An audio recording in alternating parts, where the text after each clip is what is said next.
One. All right, welcome back. Episode 2 of the podcast. And this episode, we're going to talk about Avengers Endgame. We'll let you know when we're going to break into spoilers for the movie, but I'm pretty sure all of it, like most, if not all of what we're going to talk about for the movie is going to be spoilers. But first, we're going to start with the news.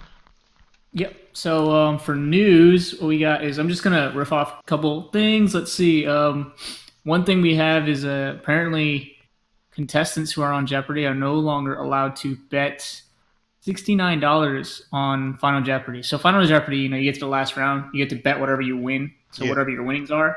Um, and I guess for some reason they decided that the producers decided they banned the right for a contestant to bet $69 for whatever reason. I guess meme reasons, but it's an honest to god thing. You can still do 420. 666 is out though. You cannot do 666. You can't do 14 or 88 or 1488 because that's all associated with neo-Nazi propaganda. Apparently, I did not know that. So That's news to me. news to me too. But yeah, you can still do 420, which is fine. So if you get on Jeopardy and you make it to Final Jeopardy, you want to meme, you can do 420. The rest of it is apparently banned. Blaze it, baby. Yeah, I guess. Then there's some other stuff.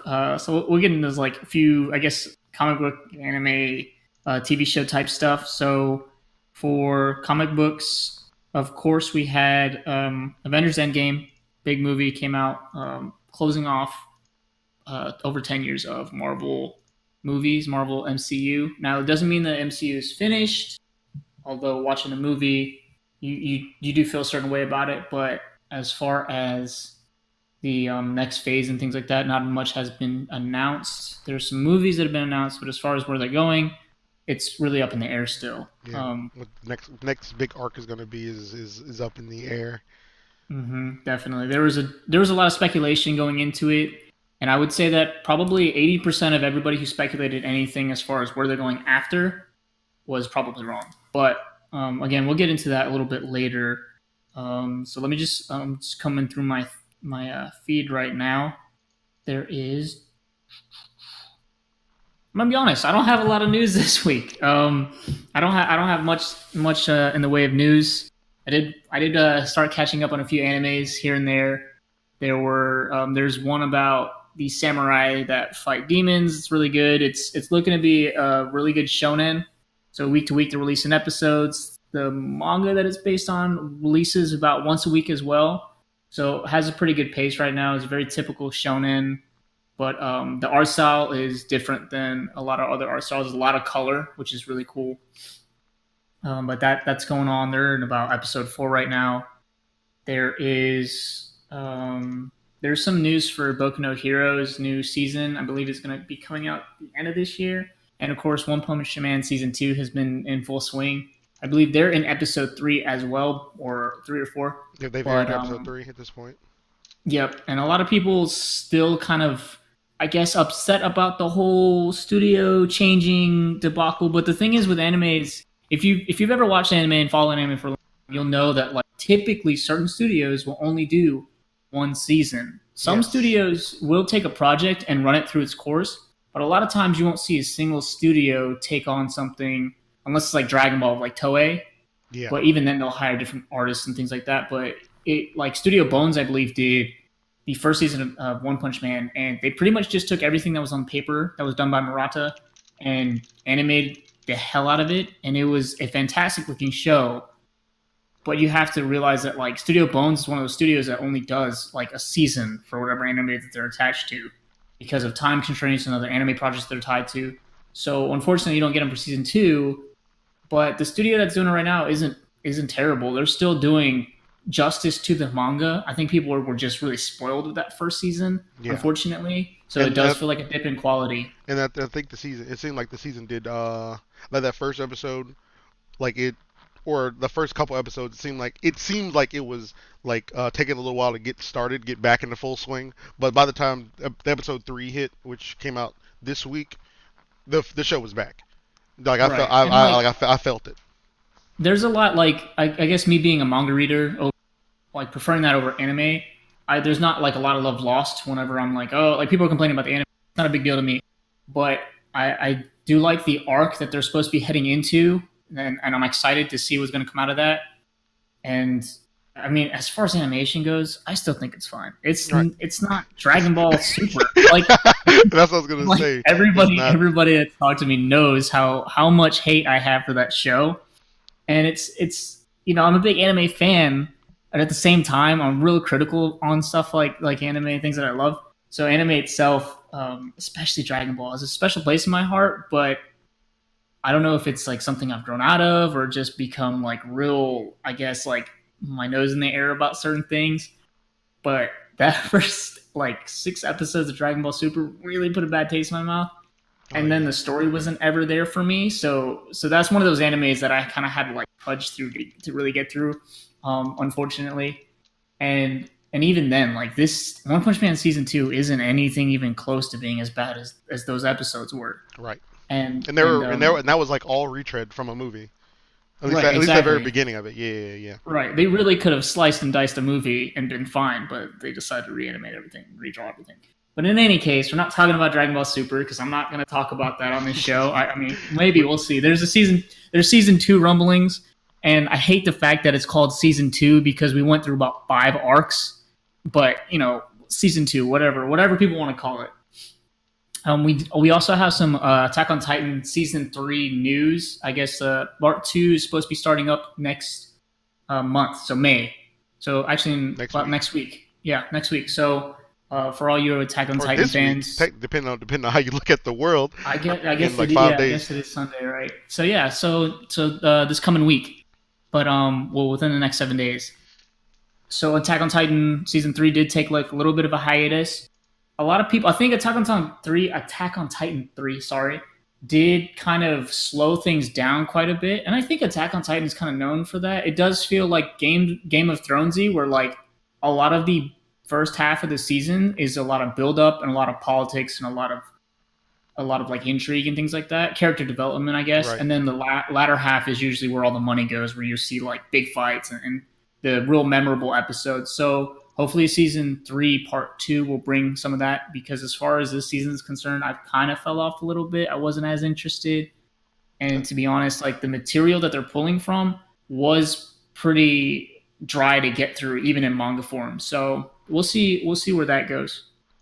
So as far as like I watched all of season 3 part 1, the like it did a lot of world building and explaining a lot of things that like really you didn't know going like Yeah. watching the show in the beginning, like or watching from watching the first 2 seasons. So it was definitely a lot of stuff that really needed to get through. So as you're watching the show, you know what's going on moving forward. At least at some level. I haven't read the manga or anything like that, but it felt like this information dump was needed in the grand scheme of things when you start having characters come in, when you're talking about in the context of the show where the wall came from, who were the families involved with that, like all of that type of stuff, like getting information on that and seeing where those folks are now uh, puts at least the show into some sort of perspective. And I know the the preview I think we had for like part 2 of season 3 when it stopped and went on hiatus was like the Beast Titan like battling the I want to say the Armor Titan and stuff like that, like for control of like this squad and what they're doing and stuff like that. So it's gonna get hectic. There's still it's not just more just random Titans just walking around. There's still a lot of intrigue there. There's still like truly separate sides with their own objectives moving forward. So I'm definitely looking forward to it. Yeah, I'll probably get back into it. There was a lot in that first part of the season 3, like Kenny Ackerman's sensei, teacher, what have you. That Yeah. was really cool, and I'm glad they kind of they went in that route. And Attack on Titan has been one of those animes that really stuck to the material really well, almost like shot for shot in a lot of times. So I'm really happy to see where that's going. As far as anime news, I'll probably get back next week. I'll have more. I'll have kind of a spring breakdown. Well, actually, we're well into the spring, so we're getting ready to go on the summer actual anime list. So I'll probably have a summer breakdown, and it'll be kind of a regular thing where I'll go over a few of the animes that I've been kind of watching, keeping an eye out for, and then some of the manga that I'm excited to get animes in the future. And I already have a few on my list, but again, I'll hit you guys with that next week. And then did you have any news to add as well? I have a few more things, but So I'll while let you get a we're still few on the in. topic of shows, there's a couple shows I wanted to mention. The things you or for things to watch. If say there's an indie movie, the director of Thor Ragnarok, Taika, Wa- Taika Waititi, directed like an indie movie, like What We Do in the Shadows, in I want to say 2014. They've actually FX picked it up and made it a television show. It's different characters, but it still has the same heart and feel of that show. So if you've seen that movie, if you haven't seen the movie, I'd recommend watching it because it's just it's Highly hilarious. recommended. Yeah. It's hilarious. Like it's almost like a slice of life thing for vampires, but who are just out of time.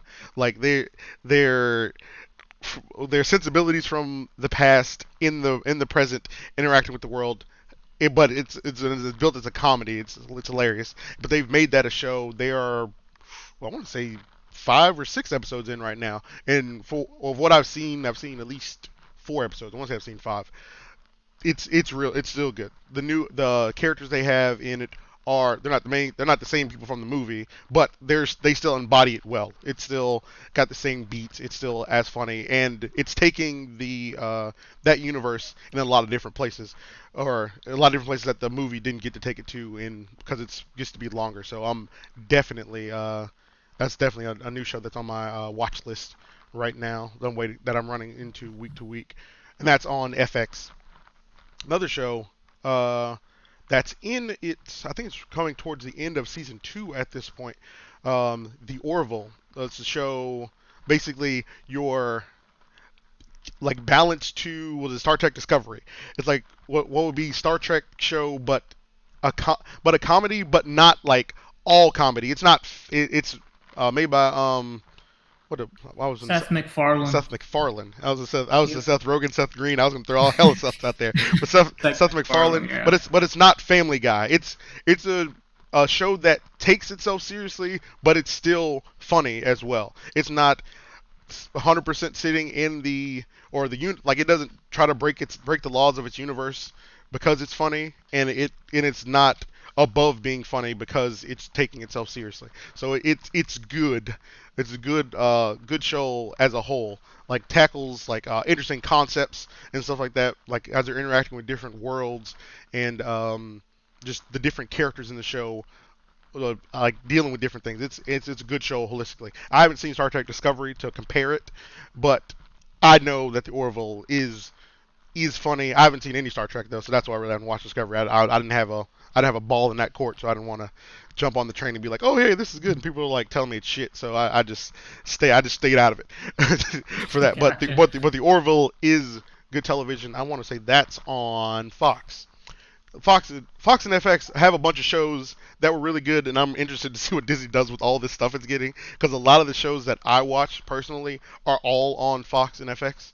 The Gifted, Legion, What We Do in the Shadows, The Orville, like are shows that I would watch like week to week are all on FX and Fox. So that's what's gonna happen to all these shows moving forward is something I'm definitely worried about. I Yeah, mean, that'll be interesting. I mean, I know that there's been talk Disney is keeping a lot of the brand as far as Fox is concerned, 20th Century, like the actual kind of branding for some of those movies. yeah. I guess that's that way to keep it a little bit distant from the Disney brand itself, which is family friendly. Yeah, I mean, Whereas 20th Century Fox is Marvel's is animated. getting to sit like a ways out as well. Like you don't see a Right. lot of Disney branding on the Marvel movies. I mean, and That's true.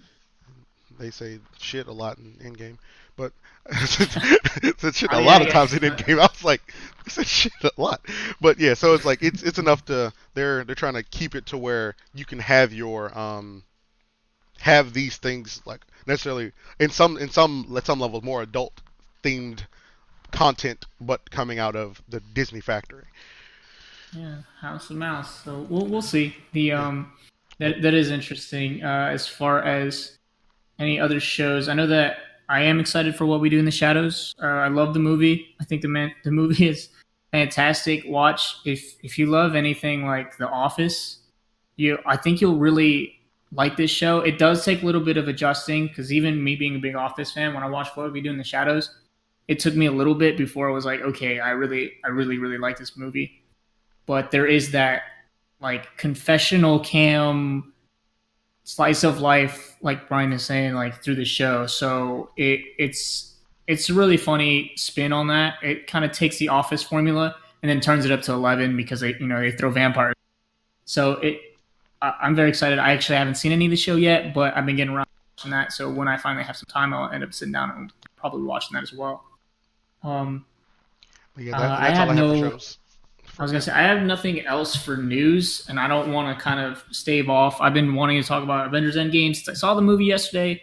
So with that being said, I have nothing else, And and I if you got have nothing nothing either. else, then we can get into it now.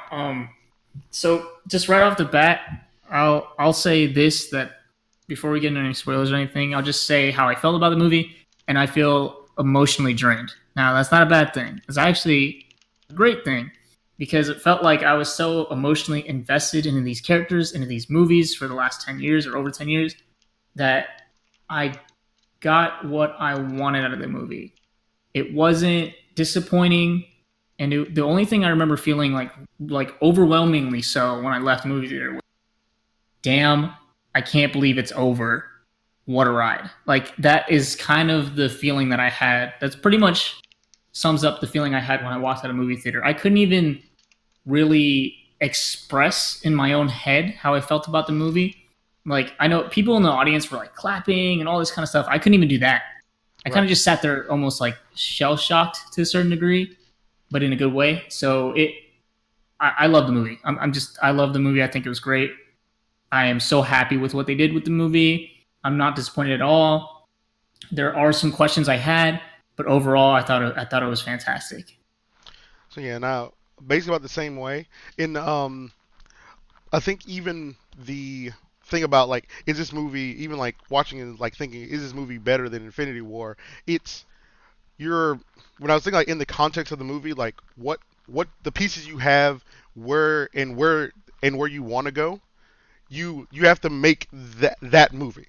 I can't just do um all of these one twos and threes things to get you a place just to make a great movie. I have a story to tell, and that's what this movie was. And if you've been following the story since, I mean, you don't have to have been following it since Iron Man 1, but if you have been following it for that long, the true payoff of this movie is great in this universe. And if you hopped on at probably Guardians of the Galaxy, which I mean a lot of people I know that's their favorite stuff, like the payoff is there for this movie, and that's really what it gives you. That it's not like if this movie existed in a vacuum, you'd be like, what? But Yeah, with the universe that they created, this movie is a real capstone on all of everything that they've done so far, and that's really what I wanted from the movie. Um, so I'm thoroughly enjoyed the movie. There was not a lot of fat. The movie was 3 hours long. There was not a lot of fat, if any fat, like thinking about, this movie's really long. We should probably cut some scenes, and then you start thinking about what you saw, and you're like, I don't think there's much of this I could cut, because it's all going somewhere. They're not just showing you something for the sake of, hey, let's just throw this in there just to give this character a little bit more time or whatever like that. It's all there for purpose, and it's all needed to be this product, and I'm yeah, thoroughly happy with it. yeah. I'm right on board. I'm right there with you. I think when I did start to think about it more, I thought about it all together as a long like 6 hour movie or 5 hour movie, and I really need to sit down with both of these movies like 3 months from now when it comes out on DVD or Blu-ray, and I just need to sit down and do like a whole like just cut out a time on my day or on the weekend and just watch them back to back because I feel like with that kind of viewing experience, I'll feel even more like overwhelmed or even different than I feel now after having seen the movie. Right. So, and I remember, it's not like I don't remember everything that happened in Infinity War. I watched the movie right before I went, like the like um, I watched it yesterday on Saturday, so I watched it the day, and then I went to go watch the movie that night. So it wasn't like there was a lot of time between watching the movies, but it is a different viewing experience when you consider it all like one whole movie. So there is I can't wait to get. I guess I can't wait to end up seeing it that way and experiencing that way. But I mean, overall, the only complaints I had were from all the assholes in that movie theater that wouldn't stop clapping. And I get it. Like we've been Oh, I waiting don't think we 10 had anyone clapping years. ours. Well, It was lucky you, pretty because quiet. I had to sit there with about 100, and this movie theater was huge, and no reclining seats, by the way. Right. Come on, AMC, what are you doing? So in any case, I had to watch this movie with about 150 other people, and everybody and their mama wanted to clap at every single thing. And the thing about clapping is cool, whatever, right? But like when I'm missing dialogue, I'm starting to get a little bit upset, you know. So yeah, there I was get that just feel. like the people next to me weren't clapping until the very end. So whatever, clap at the end, even clap at the beginning, clap at the Avengers title screen.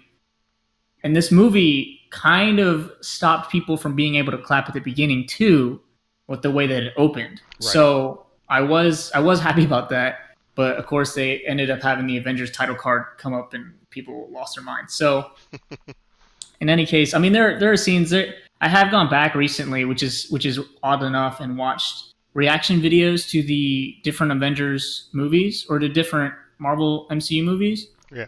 and they've synced up, like there's a bunch of these on YouTube. It's crazy. They synced up the audio from these movie theaters to the actual movies themselves in different parts, and it's really interesting to kind of watch it that way.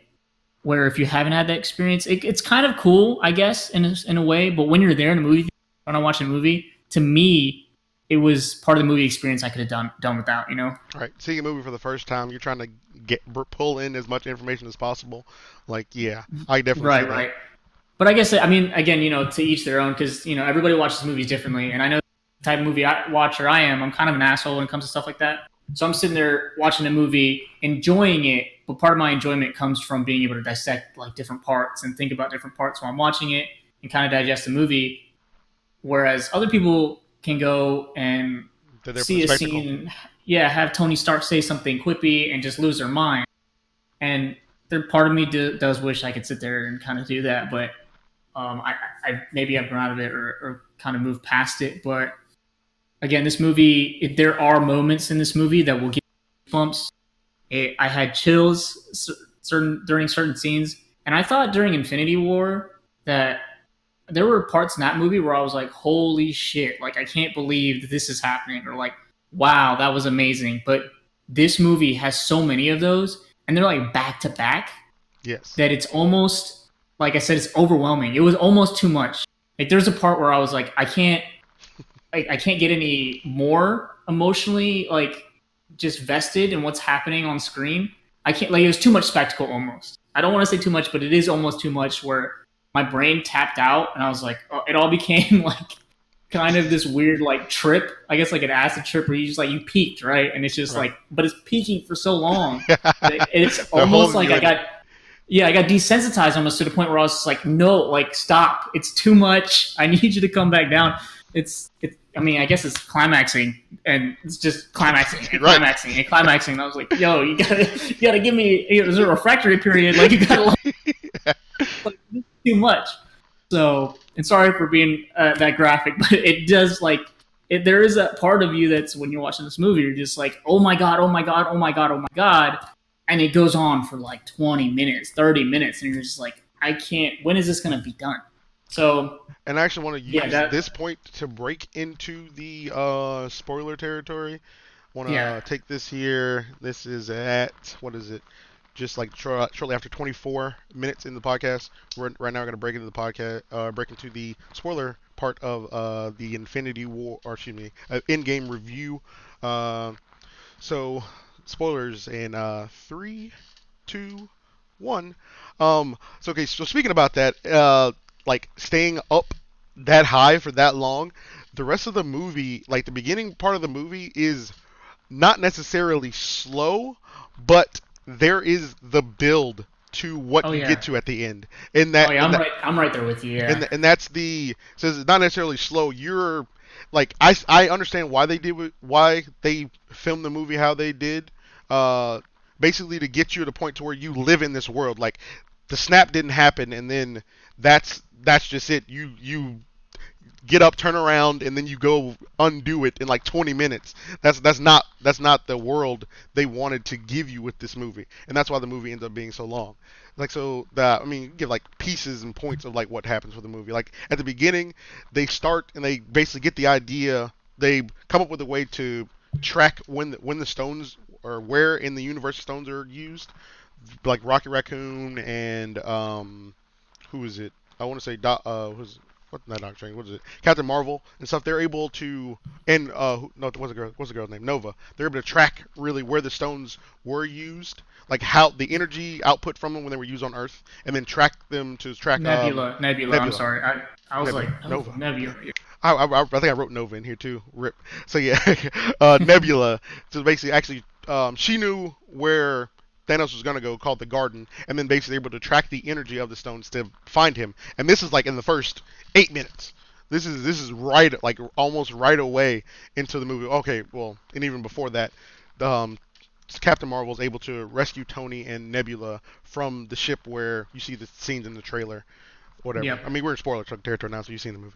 Well, just basically No, like, well, you've seen it, so I'm like, just get some more talk about it. And I'm glad like that happens like really really quickly at the beginning to they do resolve it very very quickly, and I yeah was happy about that. to just to be like, okay, I don't need to play this whole game, or that and you have a bunch more movie to show. I don't need Iron Man and Nebula sitting in space for fucking 30 minutes. It's not you're getting nothing from that. So they just that was the thing that was happening. They resolved it, and you wrap that up. I mean, and there's a lot of reasons why that could have happened. Like that rocket's on Earth. He knows what that ship looks like.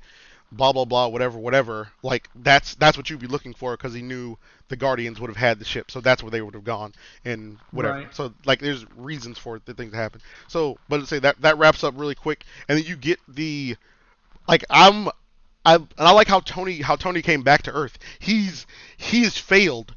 He has failed wholly. Like and that's still like and that's it's still like relatively fresh. I think it says like been 21 days, almost since Yeah. then. But it's still Yeah. fresh. He lost Peter in his hands doing his damnedest, and he lost him. And he watched everyone else get disintegrated. So you know that they lost at the highest level of losing. I mean, and in the universe, like these, you don't know if you can undo what has happened. So and he doesn't know, or I mean, at the beginning he didn't know what happened to Pepper, but when he had to meet her when he came back. So that's like his character. He wanted to resolve this long ago. That this is what he's been fighting and working for so long just to prevent this from happening. But he wasn't able to. So it at a level it broke him. Yeah, it was kind of heartbreaking to see that, but I mean, understandably, his character has gone through such an arc since the first Iron Man movie, where he was this kind of chauvinist, showboaty type character, to where he is by the beginning of Endgame and the end of Infinity War, where he's this broken man who did everything he could to save the universe and was in like halfway through the series, he tried to do all these things to prevent this massive cataclysmic event from happening, and he was shut down, and then he kind of changed his mind and was like, maybe right way, maybe I just Maybe need he's to out of get rid of all control. my suits. Yeah, but then like this kind of flipped him back, so he's kind of been up and down. It's an emotional roller coaster for him, and you as the audience kind of get to witness that, and you see him as this like unapologetically broken character at the beginning of the movie, and it is Emaciated disheartening. because he's Yeah, he's like yeah. just on a technical aspect, like they make him look like he was starving for 20 days. Like I didn't get that from the trailer at all, and I don't know if it was edited a certain way. I haven't really gone back and looked, but when they show him talking to that helmet in the movie, he is like skinny. He is really emaciated, and you can tell. Like some of his ribs are showing, and part of his like chest bone and everything in his It's, sternum. But yeah, that's now, and I think that like that shot hit me. Like when I was watching the movie, like even like, you see him like skinny on the ship, and then when he's sitting there in the chair, he's he's like you see his bones and stuff through like the robe, and I'm like, geez, man, this dude Yeah. is he's sitting in this really in this meeting. He should be somewhere like really recovering seriously, but Right. he's sitting in his meeting as they're talking about what has happened, and he's not there for it. He doesn't have the energy to process. He hasn't had the energy to process what's happened like Right. really. So he gets to be broken, and that was like a great scene in that movie. Seeing Iron Man at like seeing Iron Man broken. And that kind of set the tone for the beginning of the first about hour of the movie. Because even jumping into them going straight and trying to take advantage of the situation that they have, they know where Thanos is going to be and everything, get the drop on him. It kind of sets the tone where Tony's attitude is because watching the movie, you realize they take care of Thanos, but they realize there's no way to reverse what he's done because those he destroyed the stones as well. Yeah, So Thanos won, and I mean he won. There was no reversing it, and he was done with his journey. He was just happily done with his thing. They ice him. Thor ices him, and then that's that. They come back to Earth, and we get a time skip 5 years later. and he And says like I am inevitable, as in like the events that happen, like why or how or basically his commitment to his cause was so like resolute that he knew even him dying at this point is necessary for him to have achieved his goal. He right, is he says I am inevitable, and he wholeheartedly just believes that moving forward. I mean, right, and or then like till the end. Yeah. right, and yeah, this the beginning of this movie. Right after that, you kind of see where all the characters take a turn. So Infinity War, a lot of the buildup is like, all right, all our heroes getting back together, we'll defeat Thanos. There's going to be this big fight, and we're probably going to win because it's a comic book hero movie. And then our expectations get subverted. Everybody walks to the movie theater real sad, talking about, oh my god, I can't believe they did that. Everybody's crying about whoever every character they had, and then you have this movie in the beginning, and you're like, okay, cool, like let's get all my heroes that we know are back, and they're gonna go fight them right away, and you're like thinking if you're a typical moviegoer, I don't know if you're thinking about this as much as I was, but I was like, I got 3 hours movie. They're gonna go fight him in the first 20 minutes, and before the movie, I I was thinking was he's all, gonna kick their ass. I was thinking he's gonna yeah, kick their ass yeah, I had again. a speculation where I was like, they're gonna show up, he's gonna kick their ass, they're gonna go back to Earth, get everybody, find out a way to do time travel, whatever, and then go fight him again. But that is not the case. What happened in this movie? They go up there, they technically win, and then they come back, and they're all more broken for it because they realize that there's no way to reverse what's happened. So the end of Infinity War really gets hammered home in the first hour of this movie. Yeah, It's like they're trying to they're like, squash remember, hope. remember that ending? Yeah, they're like, remember that ending? And everybody was like, oh man, in a year though, we're gonna get our comments wrong. Like you get it hammered even harder in this movie. And I think like again, watching it back to back, I bet like it probably stings even more. Watch it, well maybe less. And I I think, don't know. I had to wait a year, but and that's well, another thing. Like, or yeah. And I almost like gapped that point.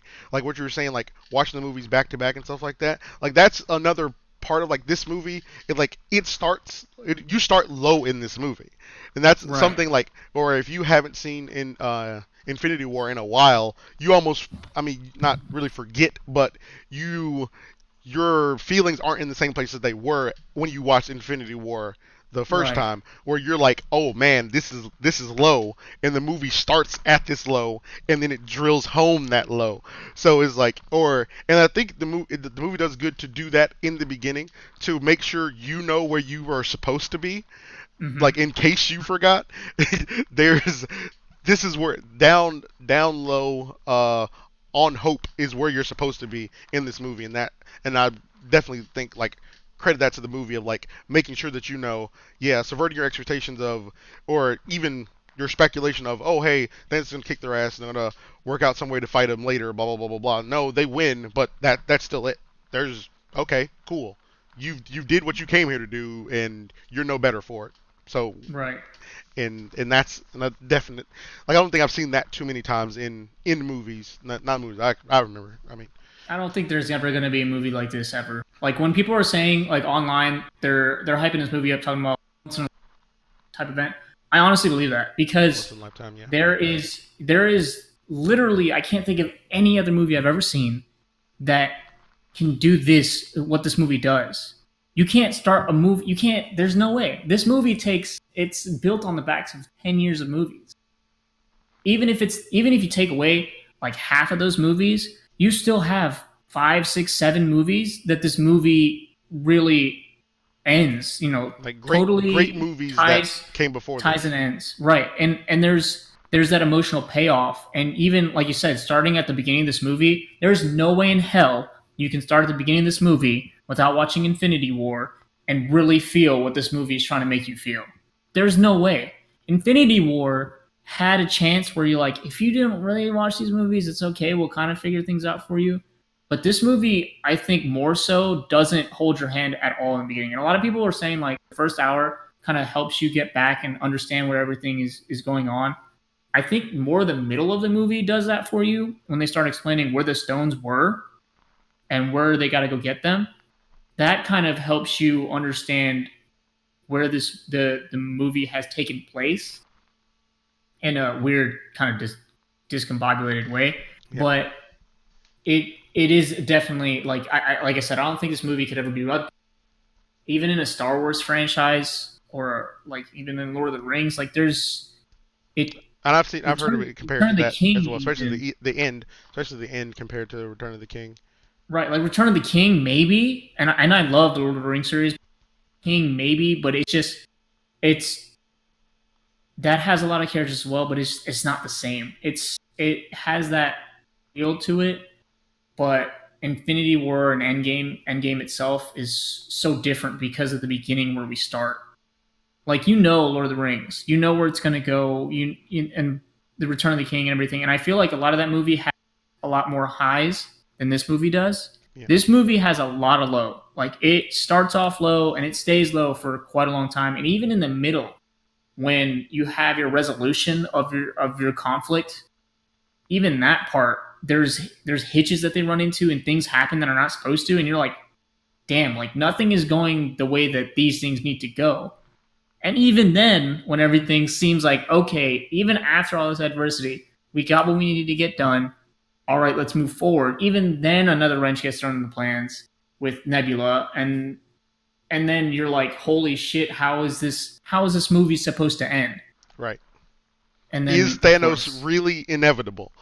Right. They do throw that in there. Just okay, I guess like this is the way it's supposed. Is this a loop? Like it's really confusing at a Like, certain point. and I think that like him saying that and how the movie plays out. Like, okay, we were talking about the beginning for a while. This is like leaning more towards the end, and I guess we'll rotate back towards the middle because the middle is going to be the time, like really time travel parts, and there's like a lot of stuff to talk about in relation to that.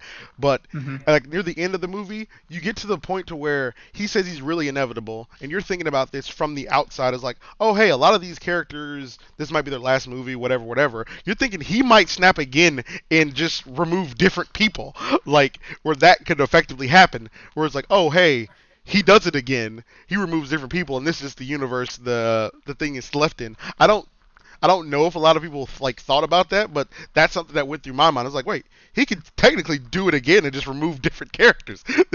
This could really like have just not really be better because you have the point of where you see Hulk bring everyone back or bring life back. You don't see everyone just come back, but life is brought back. You see the birds. The movie gives the feel that things have returned. Or is it Hawkeye's wife calls him on the phone, so you know people are back. But then as the third act is playing out, you're like, I don't know if they got it, guy. I'm like you're still like he could technically snap and just remove different characters. You could still, regardless of you knowing Spider-Man's gonna get another movie, Black Panther's gonna get another movie, Doctor Strange's gonna get another movie, like. It might you still might lose some characters and that definitely was a a part of like there were still stakes. There still seemed to be stakes, even like even when you think about it in that space, like you being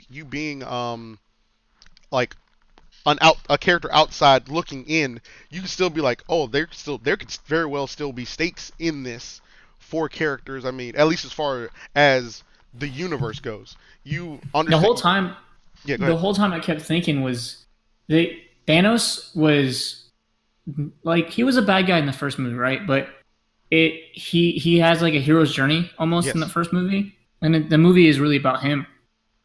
And it's even at the end, like after he did everything, the movie help like makes you sympathize with him so well that you're like, okay, I know what he did was wrong because I'm sad, but him smiling at the end and everything, even then, it doesn't feel like he's truly evil because he believes in so like what he's doing is so good. right, You're kind of just told that you're supposed to not like him, but a lot of it, the movie is written so well. Like, yeah, I know he's a bad guy, but there's a lot of me that believes that like because he thinks what he's doing is right, and because it's the movie sympathizes with him having to sacrifice Gamora and everything, you're like, you don't really feel like I hate this guy. right, You want him to get beat, but it's like, do they have to kill him? That's how it right, feels. And in this movie, they really make him scary. They make him scary. They make him feel like legitimately evil. right. He says stuff and he has lines in this movie that make him overtly like, no, you need to kill this dude. Like this dude is like he's an evil asshole. Like, and before he had like this grand scheme and he was about the universe and he's trying to do this to save what he believes the rest of the universe. But in this movie, he's just like, fuck that, scrap that plan. Remember, you guys, he's like, thanks, you guys, because you showed me that I was dumb before or in the future, however this works. But let me tell you something. I'm just going to destroy everything and start at zero. Right. And then I'll just create everything the way I want it. And boom, bam. And then that's my plan. Also, I'm going to make this personal. I'm going to kill every one of you. And I'm like, suck. And I'm taking out Earth. And so, like, then you get that, okay, no, kill this dude. This dude's a bastard. Before he was this, like, he had these ideals and everything. And I think in that time, like the 9 years effectively of when, or I think yeah, it's supposed to be like 9 years have passed between where the Thanos from the past comes to the future to get the stones and stuff like that. Like he, so much has changed for him in that 9 years. I imagine he's lost both of his daughters at this point. All these setbacks of this, that, and the other thing, to where basically he understands like he's changed basically going into an Infinity War. He hasn't those things haven't happened to him as in this in this like set of the universe. Almost like fucking compared to Theon Greyjoy in the Game of Thrones. Not a Game of Thrones, no Game of Thrones spoilers past like last season at least. Fucking so, but you see like his character evolve, like where he starts and he's arrogant and all this, and I'm gonna do this, and I'm gonna take Winterfell, and I'm gonna be this guy, whatever. But then, like as things play out against him, setbacks, him losing his dick, all kinds of stuff like that. It changes him as a character, and Right. he's able to grow. That'll change a man. That'll Right. change a man. That'll change it, man. But his character has changed from what he was versus if you had picked him up from season 1 and dropped him off in season 7, and it'd have been like, wait a minute. So like yeah, so he's a different character. And you even see that with Nova. You see, or Nova. I keep saying Nova, Nebula. Nova. Man, you want to I don't Nova know movie movie so bad, so bad. so bad. But you even see that with Nebula, her interacting with her past self and just being like just different, like her how her character arc worked versus seeing Gamora and knowing where Gamora has been for so long. She sat in a place for so long that it took just she wasn't about just killing Nebula like a lot even for the longest while they've existed. She's fought her, sure, but she was never about killing her. And in that just just being able to see that like character dynamic, like even if you've seen Infinity War and Endgame, you get to see just that character portrayal in Nebula, all concise in this movie. Right. If it It's was it's the it's the character flip from Guardians of the Galaxy 2, where Gamora turns Nebula pretty much to the good side, right? right, She's like, you're my sister. We should be doing this, and they finally become, sisters. And you get the flip of that in this movie, where she has to convince Gamora that, like, hey, that, like, I know how you feel about, Thanos. I know how you feel about me being your sister, and I don't want to kill you. Blah blah blah. You showed me there's a better way. Like, she has to have that reverse. And that's amazing, thinking about Guardians of the Galaxy 2 not really being that long ago, right, for her to have that maturity in her character arc, to be at that place where she's almost able to convince her own self from 2014, right, and to be better. And I yeah, mean, and like, even when Gamora asks her, it's like, what is our relationship? What happened between us? And she's like, I tried to kill you a bunch. And she was like, I mean, you're thinking about, I don't know if I would have said that. Like, that's not a great place to put yourself in the conversation. He said, but right, she'd be like, but then we become friends, we become sisters, and it's like, and then when that kicks for Gamora, because Gamora's like, I don't have no resentment against you, I don't hate you, but we do fight, and but the reasons why, in like under like seeing what Nebula has done, basically working against Thanos, and Gamora has been working against Thanos for a while as well, like just behind the scenes. It's just like she understands that I believe, I have the ability to believe you, for like, because I know where I am right now, and I know I don't want Thanos to win, so this is fucking it's totally believable. right. But I mean, yeah. So for me, that's enough Nebula talk. Okay, We yeah, can Nebula. legit. We could talk about each character's interaction Right. for Break it down into that. forever. The But I'd say let's transition to time travel, baby. Let's get into the yeah, we can go over time travel. I'm just gonna hit some, like, the time travel. So as far as the time travel goes, I think it was an amazing way to integrate. Like, to me, that was the biggest thank you to the fans. right. Like, that was a way to work fan service into a story with context. It wasn't fan service. It wasn't Ready Player One. This was how you do fan service. This was the exact, like, this. To me, it's a perfect way to do fan service. You write it into your story. You give it a story purpose. I love when stuff does that. I love when storytelling is able to do that, and they do it so well here. And of course, they use time travel, which is a little bit contrived, but they do a good job about it. They don't Back to Future time travel. They Dragon Ball Z time travel. They which oh God, I actually hate. Don't call it that. That makes me hate it. But they do kind of have that, where they do splitting paths. But there's a way. I like that there's a way to correct it, because Right. the whole time I kept thinking, I was like, they're just gonna splinter off of, like, fuck off universes, and then Hulk has that conversation with the Ancient One, and he explains somehow. He's like, if we just put them back where they were, then everything will just go back to the way it was. It's like, okay, I'm just And gonna take your word for it. and, Like, he's telling her this, and she's like, I can't. I can't bet the universe on a promise, and then he basically passed the information that then why did Doctor Strange give up the stone in the first place? She's like, what? right, It's like, no, yeah, he gave it straight to Thanos. Like, there was no, I mean, they fought, yeah, sure, but he just gave it to him. And then that made her realize that, yeah, if I have access to time itself, I can see how things play out, whatever. That had to be the way it had to be done. right, I mean, and I like that as a concept. Of like, oh hey, I have this power. I've had access to the timeline. I haven't looked into the Thanos thing recently or whatever. But or you probably can't even look past your own existence. I guess kind of when you I look wouldn't know when you that. look at I it don't and he want comes to. back, like it. I Yeah, don't. probably something. Because technically he does come back at a point. So I guess you would see that. Tony. No, You man, know I don't who's even there. want to think about Yeah. it, because if you start thinking about, like, the stones too much, like, you're gonna realize that this movie and this whole concept of these, like, 10 movies is bullshit.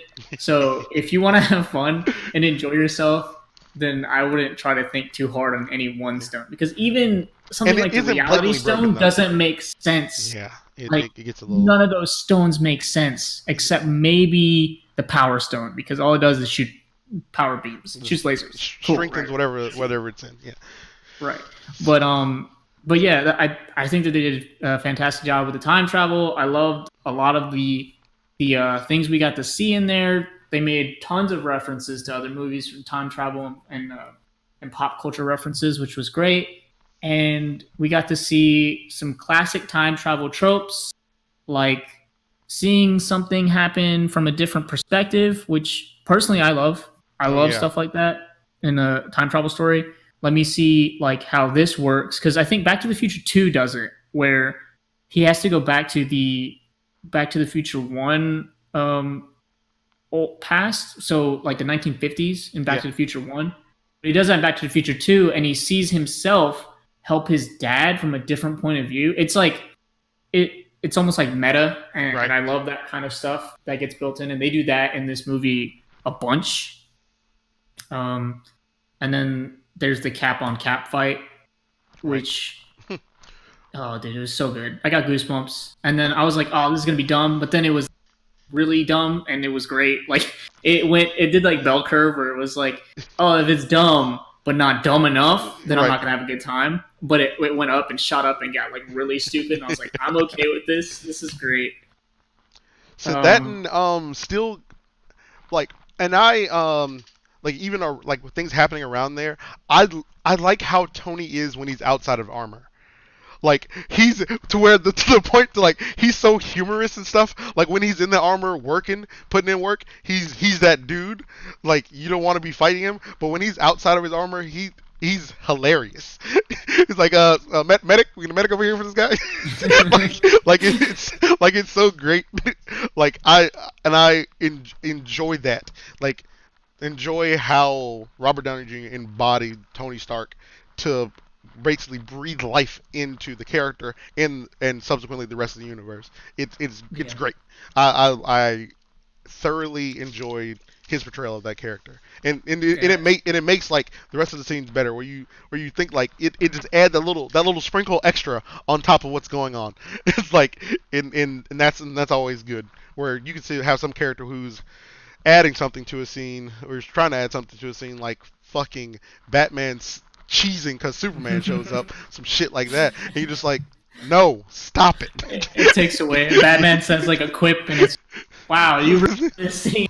Somehow you ruined it. So that what I just watched was amazing, and you ruined it. Stop it. But the characters and the writing and stuff definitely just great overall for the movie. Yeah, on point. And to that degree, Captain America, Steve, so great in this movie. Like, yes, he's always been optimistic, but I think he's been kind of overshadowed by all the other people. But in this movie, they really let him shine as like he is the dude who really believes, like without a doubt, like even if there's no hope, this dude still is like, I'm gonna do what I can. I'm gonna keep fighting. And it goes all the way up to the end, and they even do like a reverse on his famous line of what's he say? He says, "I can do this all day." Yeah, like even like he does a reverse on that. When he's fighting himself and is like his old self thinks he's Loki because they're at that time, and basically he understands himself, like I mean.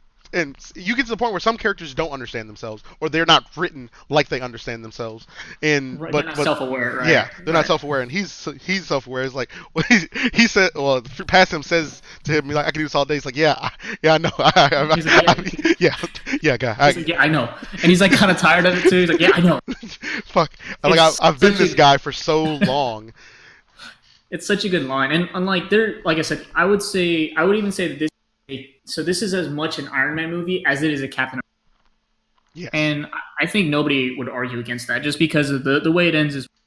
But yeah, they both are fantastic in this movie. Tony with his arc, and then Cap with him just being eternally optimistic. And at the end, this dude is whooping so much ass. Right. And I'm telling, every scene with him in the last fight gave me chills. Every time he grabbed a weapon every time his shield broke, and oh my god, dude, I couldn't get enough and of I it. think that's another part of like capping, like you give giving, what is it, Iron Man, like the time skip happens, it's 5 years later, and really I think one of the first things you see is Cap at a or he's Steve Rogers is being him at a like grief like a meeting, It's like uh, an AA almost, but a for thing for grief, yeah. grief. So basically talking to people, like basically getting them back on the path. Like he's still that beacon of hope, even if he's not out there kicking butt. And I don't think he is. I think he's, for the most part, like he doesn't have the shield at this point. You come to see, I mean, he hasn't had it for a little bit, but he's went down like much lower level of just being a guy in the world, trying to put the world back together. He doesn't need to be out here running around fighting whoever. That's not what the world needs right now. It needs someone to put it back together. And I like that they do that for his character, because I think because they have Black Widow is like a de facto Avengers team leader, like dealing with stuff happening not only across space but across Earth, just organizing what's going on, and being a part of like managing and maintaining what's happening at that level. But Cap being out of that makes more sense, because that's where he would be the most useful. He's like the inspiration for people to get back up, more than just a hammer to hit nails as they pop up. He is that, and I really like that they did that with that character. Right. Along Yeah, with, oh, go ahead. it was good. I liked, like I said, everything that you're saying. I'm totally on board with, and yeah, I was more into like, so yeah, like I was happy that they.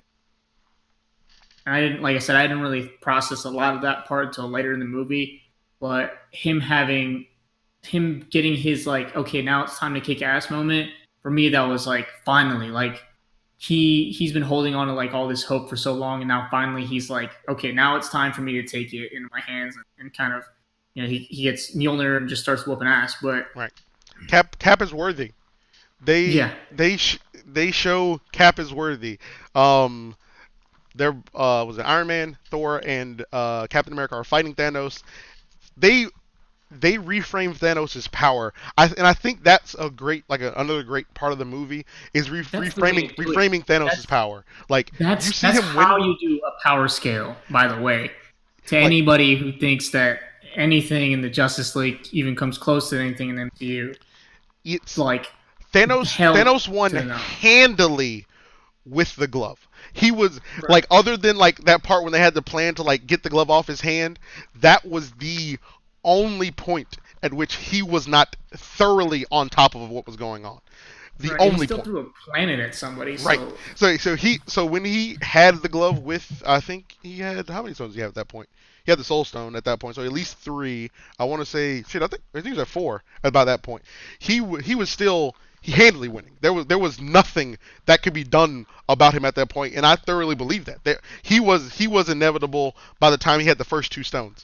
That was it. There was nothing else that could happen, because you see him fight Thor, freaking Captain America and Iron Man simultaneously, and he is whooping ass. He is out here. Oh no, this is not what you thought it was gonna be. Oh, you thought just someone have the glove, it was gonna be easy? No, no, that's not what this is at all. And he's about to axe axe Thor at this point, and then the hammer just comes out of the way, and you're like, wait a minute, I don't think he called the hammer. And then you realize that, and the hammer curves around, and you're like, oh snap, Cap threw that thing, and I'm like, yes, this is where it is. Of the people in the universe who would be worthy, like Cap kind of moves the hammer in was it Ultron? And that, yeah. and if you can move the hammer, you can pick it up. That Right. there's no in between of that. Cap just didn't pick it up because he didn't want Thor to feel bad. Like that was, I'm not gonna hurt your feelings, but I know what I can do. And that makes sense, even that thing, though. Like, he could just go grab the hammer and just chuck it. He was doing combos with the hammer too. He was doing more combos than I've seen Thor do with the hammer. That's He was dude. Alliance bullshit, bro. I He was threw like, that hammer behind him and then hit the shield, pounded it. bro. That It was was I was hype. I was too hype at that point. I was like, this is the greatest thing I've ever seen in my life, son. Because he was not playing. I don't know if like in universe, like you having the hammer and being imbued with something and you just know what the hammer could do, but my guy was doing stuff I've never seen Thor do, and I was like, this is G. This is how you fight when you have the vibranium shield and the hammer. He was freaking sword and board, my guy. He was ready to go. That yeah. that, It that was was it that was was tr- that and was dude was gangster. Monster Hunter on his ass, just Right. flipping around, doing flips with his hammer and shit. It was amazing. That was great. I am like the things you don't know you want from a universe that you're really glad you got before it ended. That was that was it. That was that for sure. There That was was if I could go like an alternate timeline where that didn't happen, I'd be sad. Like man, this is it. give me back to that one. But yeah, so let's just hit some stuff that we liked because we're already getting long in the tooth with this. Oh But yeah. let's just hit some stuff here, like quick, bam, bam, bam. Like you do some, then I'll do some, and we'll go back. Okay. Yeah. The thing as far as the movie goes, I'm gonna hit the Cap timeline thing real quick because people are like, oh, why would Cap go back and not like be involved even if he knew events were gonna happen? Cap already sat on the sideline for almost 5 years. Like this Cap had already like realized he did what he needed to do. The events were going to happen the way they're going to happen. They were going to win anyway. That like in the end they were going to win. So he didn't need to get involved in stuff. He wanted to go back and be happy like Tony got to be. And Tony's like sacrificed his life for like the thing, but Tony got to at least settle down and have a family before that. So for those uninitiated, what more than likely happened, like from what I got from the movie, Cap goes back in time to put all 6 of the stones back, and he takes back Thor's hammer, which I almost forgot when Thor steals his hammer from the past. He goes back, takes all the stones back, and then he lives his life out with Agent Carter. Like imagine they get married, they live their life together in his timeline. How? I mean, hey, whatever. I mean, in the reality, they gave this man a happy ending. I don't know really what you would want from the thing, but they gave Cap a happy ending after Cap fought tooth and nail for the universe. Like I don't. People are like, oh, why would he do that? I'm like, what do you want from this man? Is this not enough? Has he not done enough to earn some semblance of a happy ending? And he does earn his happy ending. He gets his happy ending, and I'm happy about it. He knows how things are going to play out in the future, so there's no need. He knows he doesn't need to get involved, so that's why. I mean, trying to change the past is where he would mess it up. So that's why you stay out of it. If you already know events play out a certain way, just let them go. Because you trying to interact with it is gonna jack it up. So that's my first. I know that when I saw that, I was confused as to. I was like, so if he went back because he's the Cap from his original timeline, right? Yes. He'd have to go back into his own past, correct? No. Because so he went back to a past. My thing is that like so he shows up, right? Yes. But he's supposed to be frozen in ice. Yes, and he still is. Okay, but he's shacked up with Carter. Yeah. And frozen him is not around until 2010, 10 or 13. right? When the Avengers happen? Yeah. Or right before the Avengers happens? Yep. So what happens then? Is she like, because she's Alzheimer's at that point, right? So Yeah. we're just assuming she passes away somewhere between them. Yes. And then Steve just kind of hangs out as an old man for like another 15 years. Just sitting on the sideline, man. Okay. Because that was the only part that confused me. I was like, does he have to like duck this dude? But like, he didn't come back until 2010, and then he would only have to duck him for however long. I mean, he knows where he's gonna be. So I mean, it's just if you're low level, just hanging out, chilling, them old dude. No one's like people thinking about you existing in 2 places at once isn't really a thing that's gonna happen. So especially if you're like really old now, he looks like him, but he doesn't really look like him.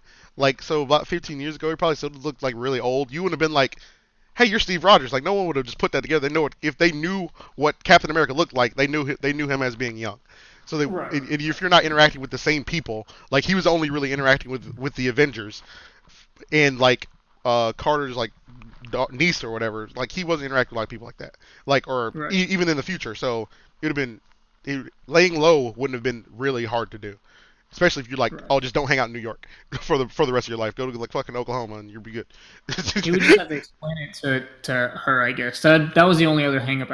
Yeah. He'd have to be like, yeah, I know people think I'm frozen tonight, but I'm actually not that dude. Like, Yeah. I'm from the I mean, future. and then by the time he does get on, I mean, I mean, what he would explain to her is basically like, the rest of the world's gonna be saved. Like, do you think he's dead for the most part? But he's like, I want to be with you. Like, and that, I mean, and she loves him. She ain't gonna question to be like, oh, you have a duty to save the world. Like, nah, man, I'm here for you, babe. I've already done that. I've already saved the universe, babe. I'm here for you now. like I've already done that.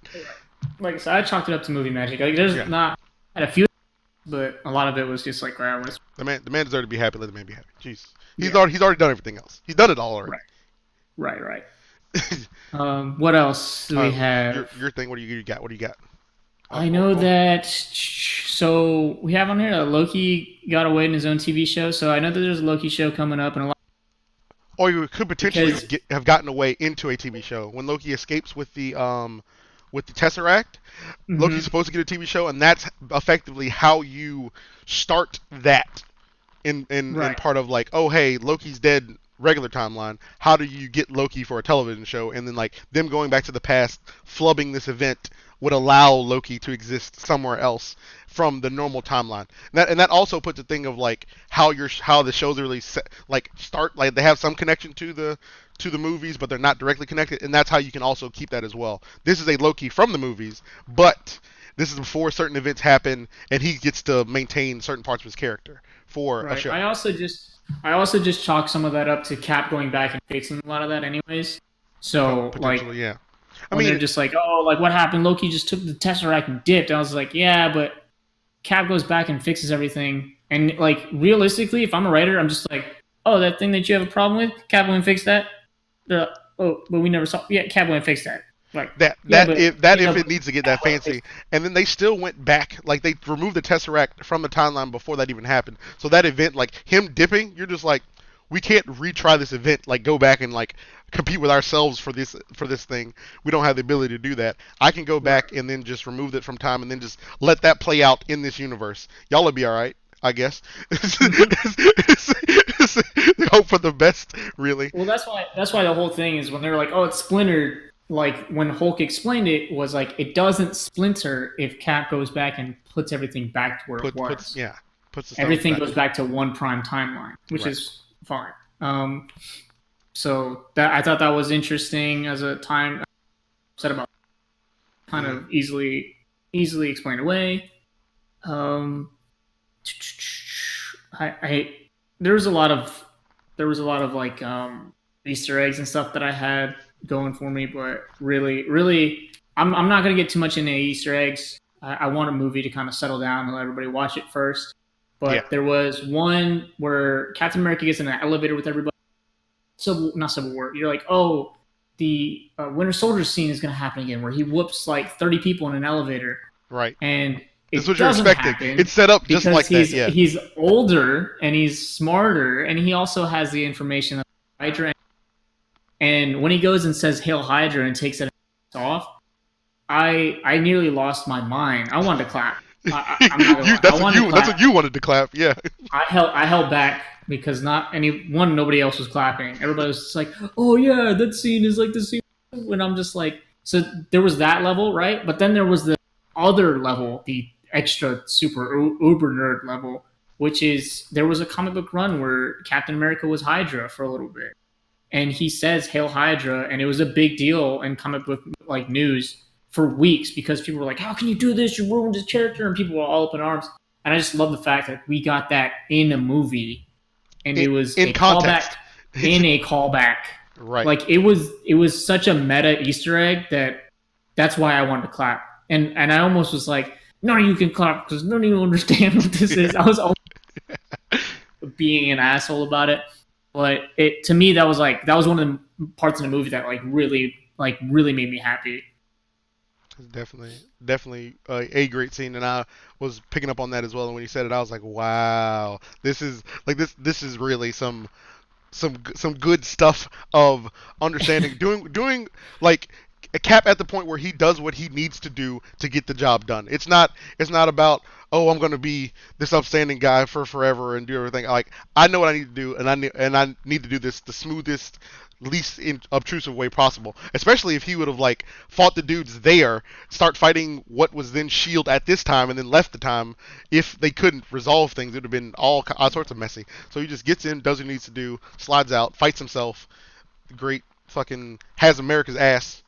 Because America's ass is a great line. That's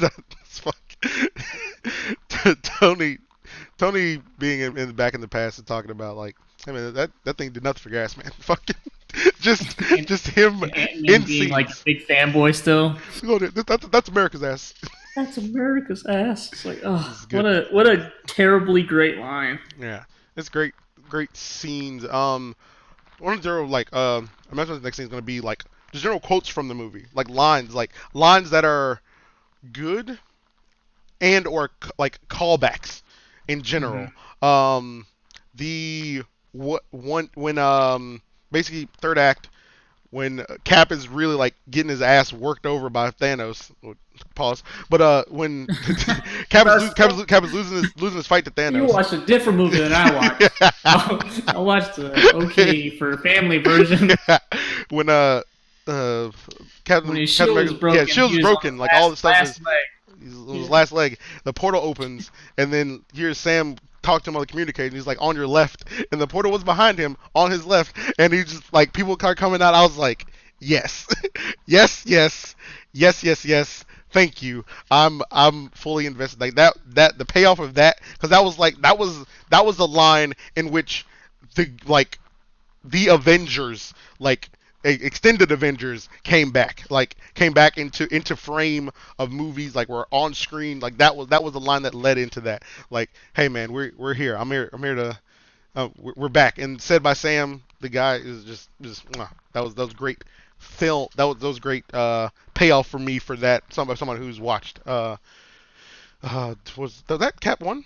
No, that was Winter Soldier. It was Winter Soldier. Dang. Yep. I was Winter Soldier. It was Winter Soldier. And then the line from Captain Marvel talking to Spider-Man. Like, Captain Marvel at this point still, they haven't shaped this character into something yet. She had like 10 minutes in the solid 3 hours of this movie. She had 10 minutes, like about 10 minutes screen time. But they still haven't shaped this character into something yet. But the line when she's like Peter, Spider-Man is like trying to move the gauntlet. I mean, they're just playing keep away with it at this point. They're not even sure where they're going to take it. They're just like really playing keep away with it. And they're like, where he falls like after like getting hit out of the sky, and he's like, he's just like laying there on the ground. He's like, oh man, this is wild. And she's like walks up to him, is like, you got something for me? And like that was what I want her character to be. I don't know how you pull that line out and make it a character, but that was who I want. Like when she said that, I was like, I'm down with this. Like, what else do you have? I'm here for this. This is who I need this character to be.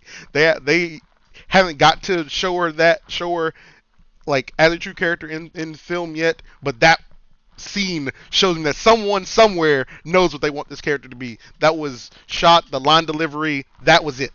And I really hope that we're able to roll that out into something grander. The I Am Iron Man from when I am inevitable, and then he's like, I am Iron Man, and he hits him. I was like, their fucking mind. People were hollering. That was the best line of the movie. It was a really great line. I was tempted, but I held back my primal instincts because I'm a human being with a brain, and I'm not Neanderthal who just claps and smashes things randomly when I hear things that make me happy. But that's a little bit overkill. Speaking of kill, activate instant kill was one of my favorite lines. Yes. I know you have written down here. Holy shit, that was so fun for me. Where you get to see him in Homecoming go, no, don't do activate instant kill, and it's a funny throwaway.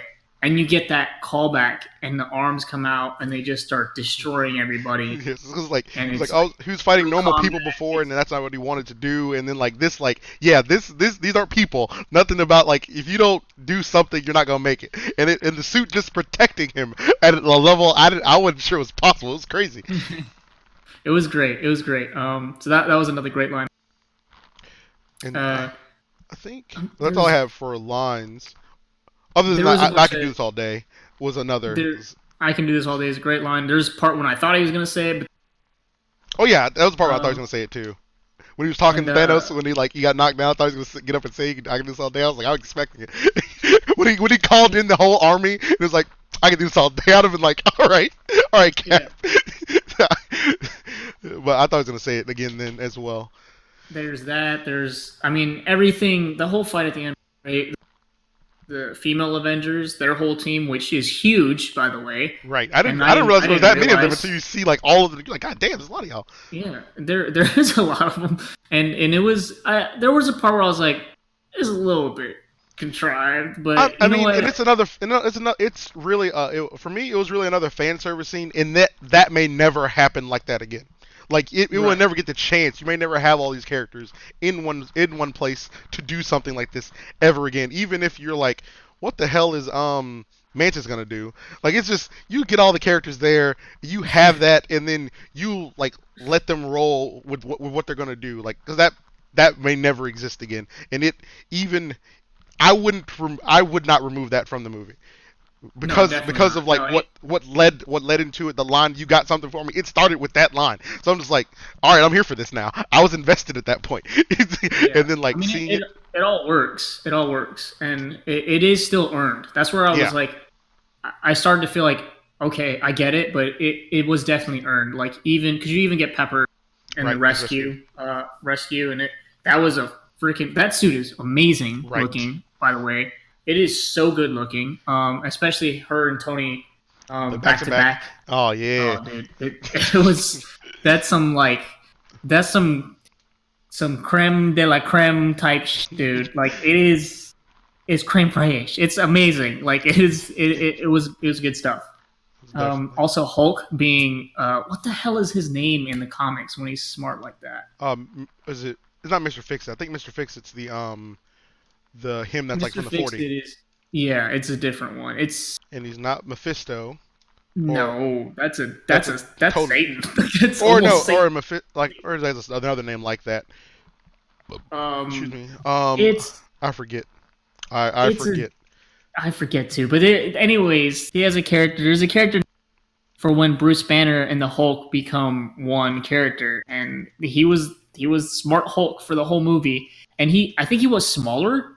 I kept Yes. getting the idea that he was purposefully smaller, so I was like, okay, and there were scenes that had payoff there too, where he's taking pictures with kids, or he's got he's having to smash things, and he's like, ah, that's a bit gratuitous, and he's having to smash things, and he's like not really he's embarrassed by it, and Yeah. it's so good, and I was happy with that. I thought that was a really good surprise. I was very surprised by it. Right. Just like I don't think you see much of him at all on like screen and like any previews or anything like that. You see him in this suit, I think, like the what we thought were space suits, actually Yes. Or, quantum suits, so yeah, it's like you see him in that, but so it's like but you don't hear him talk. right. So So it was definitely like great to see like that character just pop up on screen and he's like that he's talking his glasses on with his like cardigan and shit and it's just like okay, all right. I've like being understanding that like knowing the comic books, knowing that he is that for a time was totally like I understood it as soon as I saw it. It was right. and it was like but it's just like nice. I like that they were able to bring that into this where really in Infinity War, him and the Hulk were like at real odds, and then basically it's like him working this out. This is how I get to the end of this. This is me. We're not fighting anymore. Right, right. But yeah, I mean, I like I said that's most of what I had. I could ramble on and on. That I would, if you haven't seen the movie, please go see the movie. I don't know why Yeah, you're listening to this. yeah. If you haven't seen the If movie, you and haven't you listen seen to it, this. Wow. like that's you did come on. But Yeah, Yes, I'm probably gonna end up watching it again. To be honest, right. I don't know if it'll be this week. Probably be next weekend. Not, I mean, not this coming weekend, but the following one, just to let it die down a little bit. But Yeah. I'm gonna watch it again, and yeah, I'm totally all for it. Even the Hawkeye scenes were kind of forgettable, but they even them I they think I kind of remember. Oh yeah, we usually really talk about Hawkeye a lot. I remember a lot of Hawkeye scene, and I well, he makes always through the end of the movie. Well, surprisingly, actually, but I see how and why his scenes are done like that because he's the only one that exists that's lost or yeah, that's really lost something important. He's that character as far as the movie goes. right, No one else on the team, sans Thor, I guess. But Thor's already lost his people and stuff like that. Thor had like lost all of that going into Infinity War. Like this is someone who lost like who was basically on the sidelines already. I'm sitting out I'm already sitting out of these events, and then him losing his entire family, like in that being, I expected him to like when they were on Vormir with oh yeah we fucking thank you for mentioning that so we can get to like Black Widow dies. Holy shit!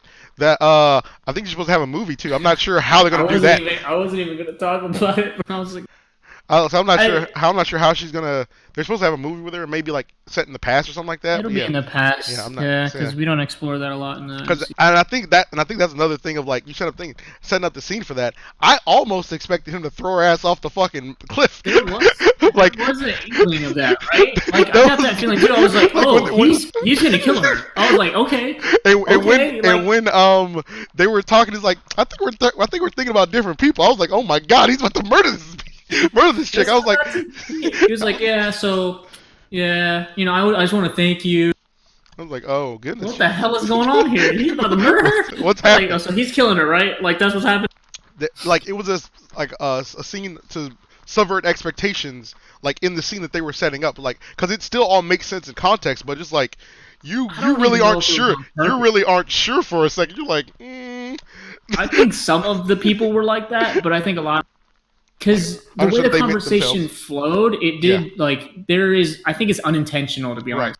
I feel like it was unintentional for you to be like Hawkeye's gonna kill her, but there is. That might only like pop off from like you seeing how broken he is already. Hmm. Like Yeah, if you hadn't seen that, it wouldn't have come off like that at all. But you seeing right. him like be out here chopping people up with a sword, you're a little bit more speculative about how this is gonna play out. You're like, I don't know about all this. But That's yeah, true. but they are the truest of friends, and really probably only the two characters left that loved each other enough for that to even work. As far as Yeah, like the team was, as far as the team went, like that they were the they're only like a two brother characters and that could have sister done that. Yeah, kind of relationship. So yeah, I mean, yeah, yeah, it makes sense. It was sad, but I mean, I wasn't expecting her to die, but right. her contract was up, so there's that. So definitely that was a wild scene. I actually mentioned most characters. Throw a little nod to Ant Man in here. Ant Man's still funny. They allowed him to come in and be funny in the sense of the movie and to be cool, growing large again, being a real catalyst for the plot. Like even though like Ant Man and the Wasp didn't do really great, like him coming in and being a part of the movie definitely was like he was important to the movie. He wasn't like just a character thrown in just to be thrown Right, in. right. They're like they did that with a lot of characters. A lot of characters they were there for a purpose. The only part was probably the end where it was people just being on screen just to be there, but Yeah, it was earned. At they that were there for point, the it fight, was like the right. universe. That's They sake. were right. They were there to fight, and it was deserved. So you were happy Right. at that point. There are. I know that you had a few questions that you had written up here at the end. If you want to just run down those, and then And some of those are more just random thoughts that I had. Cap Shield surviving, like I'm not sure how they worked that out. Did he get another one? Because unless he stole his shield from another timeline, his that's shield's no. busted. I thought he just took the shield from a from one of the bases or something. I thought that was the whole thing. But So he would have to have had it though. That's Cap's shield is like the one time inconsistency in this movie because everything else gets put back where it was at some type of thing except his shield. And I was like, not sure he that's gonna work. stole a spare shield. I don't know. Tony had a spare shield, Yeah, so I don't know. he They stole may he stole it it may from have got somewhere. him to make another one. Now, who knows? I mean, I don't Who fucking know. knows? I don't fucking know. And that's the other thing of I don't know if they'll or basically Iron Man dies at the end, you know, because you spoilers territory. We've been in spoilers for fucking hour at this point. But yeah, sad boy. They did his funeral amazingly. Even the kid from Iron Man 3 was there. I was like, hey, Yeah, I've seen him and I've recognized him. I was like, hey, he's here. You know what I'm saying? yeah, I remember seeing So it was that like too. I was like, hey, you're from the Christmas Iron Man movie. the Christmas Iron Man movie that came out in May. Yeah, I remember that.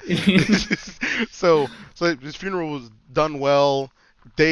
I'm really glad that basically he had like a video will so he could talk his way out of the thing. That was The AI. yeah. People were. Well, I guess it's a recorded hologram. Yeah, it's just a recording. They want it to be an AI so bad online. Oh no, I don't think so. Speculating that he's going to come back as an AI in a future movie. I don't think so either. I think that's a little bit of a stretch. I thought it was that's how it came off to me. I was like, an AI? Really? I guess he could have done that because he built Jarvis and Vision and all that. Yeah. Who Vision? We don't get. But I don't think he he cataloged himself like that. I don't think he was on that tip. He just basically had just something to record for that. Who which knows? is kind of weird. He could have a suit out there with the AI. Right. For him. I mean, and that'd be interesting stuff. But I really like how they did his wedding though. The fucking thing on the lake with the proof that Iron Man has a heart, or Tony Stark has a heart. Boom, is good stuff. Or yeah, and basically go into potential. Like I don't think this is gonna happen because they haven't like really warped any of the characters that they've had so far. Any character that has been in the movie has been that character in the comics at some point. I don't think they've mixed it up too much. Some characters have done things that other characters do, but they haven't like straight made a someone else type situation. Well, so but I put Shuri who is Black Panther's sister as Ironheart, someone who picks up the mantle. They show that she has the acumen with the technology and stuff like that, and it's a character that people already know and like. Versus like I know in the comic book space, I'm not sure the character who plays Ironheart, but I know that she is not liked because like they didn't really write her character to give you reasons to like her, and that was just like at least as far as I understood, like they it just wasn't there. Like it's not a problem that you have someone in an Iron Man suit because Pepper's an Iron Man suit at one point. It's just like you're not filling this void for this character well. Like you remove Tony Stark and you add this other character in here, but this character isn't like given things to make them well. Make them well received. Williams. Yeah, Riri Williams. Yeah, people. Oh, Shuri. Riri. Oh, that's close enough. I'll take it. I'll take it. I think that's. I don't think that's a jump at all. I think that's a really good observation. I think it is highly possible. I don't think we'll see another Iron anything for a while. I think it'll be a while before we see another Iron something. Right. But and that's expected for me. I don't even expect to see Pepper as rescued too much. She has a family now. There's no reason for her to be running around as rescue. Right. So yeah, like I said, I think overall it ended really well. There wasn't a lot of setup for future like phases, which is what I talked about at the beginning of the podcast. But that was one thing that I was kind of happy with, to be honest. Yeah, you don't know where we're going from here. Right, I'm done with this book. That's what it felt like. I'm done with this like whole series. You know, like it's finished. I know there's more movies coming, but the fact that they didn't hint to a larger story, there was no other big bad hiding in the shadows. They didn't bring back any for like what Adam Warlock. They didn't have to do any of that, right? That stuff is still sitting in there in the back, but the fact that they didn't like tug at you at the end, like it was an end. It was the end of something, complete end. I really appreciated that, and like I said, that overall it left me satisfied. I was very happy with the ending. I was satisfied. It made me want to go back and watch all of them all over again from the beginning. Right. just because now I know, like I have a definitive end, like a beginning and an end to it. And the other thing too is thinking about that now is when that box set comes out, and it's going to be worth $1 million to go buy it. Right. All this on It's just Blu-ray, going to be man. it's 20 going to be a good movies. watch. Right, right. 20 movie Blu-ray box set with Ugh. crazy amounts of commentary. Stupid Right, commentary. right. Like, and I think that's another part of this too. Like, when like that box sets come out, it's going to have commentary that isn't on other things because it's going to be more like behind the scenes. We built this universe commentary. Like, oh hey, yeah, we've done all of these things. Thinking about like commentary from like Iron Man 3 talking about like events like Avengers 2 type like timeline, like really stuff like that was going on and ideas that they had at those times and stuff like that. That's definitely what I expect to see from that thing, and they're gonna sell it for $500. Yeah, something stupid. Something But like that. And but yeah, that'd be worth it. that was that was all the thoughts I had on Avengers. Yeah, Um, and I'm gonna end with yeah, 'cause we're about an hour and a half right now. And the last thing was like let Cap have his happy ending, and then Cap basically passes the shield on. I mean, I guess you needed the shield for this event to like cement itself, but Cap right. passing the shield on to Sam for Sam to be Captain America like he is in the comics, because Cap gets Mhm. old and then passes the shield on, and that's and I like that they did that in this movie. Like, because the thing I was thinking about in the future, like, oh hey, when Cap's not himself anymore, Sam takes the shield up after him, and then when I saw like them turn and like cut to like that old dude on the side, I was like, they're gonna do it, and they did it, that was definitely something I was happy to see, like in as someone who is not necessarily a fan of comics, is that I've read them all and know whatever and whatever Hey for man, whatever, but you I wiki understand like everything, how I man. understand like the story beats what happens. You So wiki everything now. right, It's yeah, fine. all right, Everybody just wikis everything. But yeah, there was a bit there even prior to him walking up to Cap where him and Bucky go back and forth about who should go up there. right, And honestly, it should be Bucky because it's his best friend. But it makes more sense because even in the comics, there's this kind of back and forth where like who should take over for Cap's mantle. Because Winter Soldier had it for a little bit, and Captain or Falcon had it for a little bit. So it's kind of cool to see even that dynamic play out in like just a few sentences where he's like, "Are you gonna do this?" Like, no, you should go do it. And to me, that was referencing, and it may not be, but in my head canon, it makes sense that it references a comic book where both of them get to be Captain America at one point. And they go right. back and forth. So I thought that was a nice nod to that, and then him actually getting the shield, becoming Captain Falcon, Captain America, Captain Falcon. Captain, oh my Captain god! Falcon. Now I want a Captain Falcon movie. Now I need a Captain Falcon movie. Captain Falcon But movie. But but but yeah, I thought that was a nice touch as well at the end. yeah, that definitely was a thing, because I mean like you at a level you could see like if they had done it with Bucky, you could be like, man, this man gave up the Avengers for you, gave you the shield, everything. God damn, this man's leaning on you forever. But you got to realize that Sam Wilson is like sticking by Cap through all the thick and thin. Like, what's his name is his best friend or whatever. But even when Cap was doing stuff that you weren't really sure about, you're like, Cap, you kind of throwing yourself in on the other side right now. Sam still stuck by the man.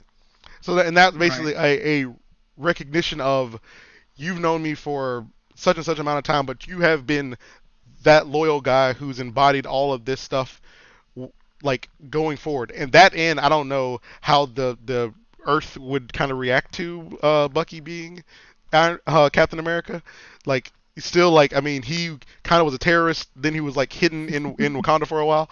So, and then I he mean, didn't then he didn't exist. So it's like, man, everybody gets a pass. They all, so that yeah. it works out like it'd be the easiest to digest for the average citizen or anyone who knows what's going on anyway. I mean, I don't even know if people have really secret identities in this universe. Most people run around without masks. I guess Peter and was and the Hulk, I guess, like the only two people with secret identities. Fucking, I Mm, mean, and then Natasha, because no one knows who she is. I mean, and I that's guess from that's her being a true. spy. So I mean, guess yeah, that was it. Yeah, I guess that's true. So it worked out. So a little nugget for everybody to think about though. So people get snapped away, right? So Thanos probably saved some people because there were probably people about to get murdered and then they got snapped away, right? Or Wow. they're about to get electrocuted, electrocuted, whatever, right? People don't think about that. Thanos saved some people technically, Yeah. and then they get snapped back. What the fuck are they coming back to? Do That. some of them get snapped back to prison? That would suck.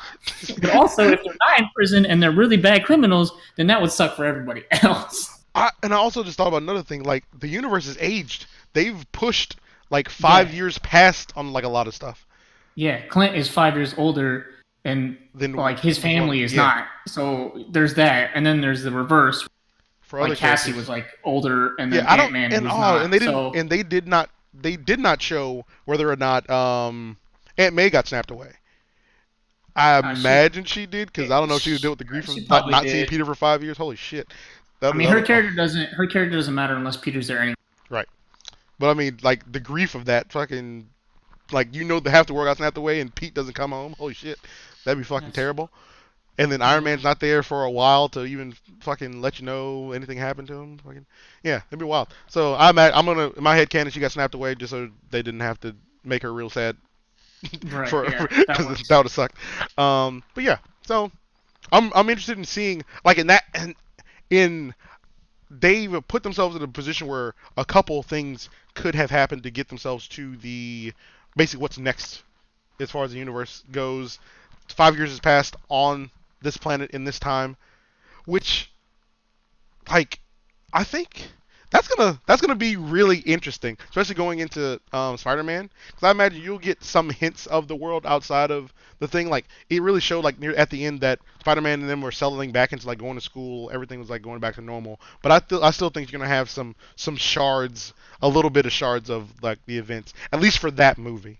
Uh, at least a little bit for that movie because Spider-Man Homecoming is the end of Phase 3. So I think you'll have like a little bit of like into what's going on for that, and then which I think actually may tip into the Ultimate Spider-Man, where Spider-Man actually works for Shield, types like interesting stuff like that, and then go basically to have the universe go from there. So I'm looking forward to that now, definitely. Yeah, I mean, the world is full of endless possibilities and shit. So, but yeah, that's like I said, I'm tapped out emotionally.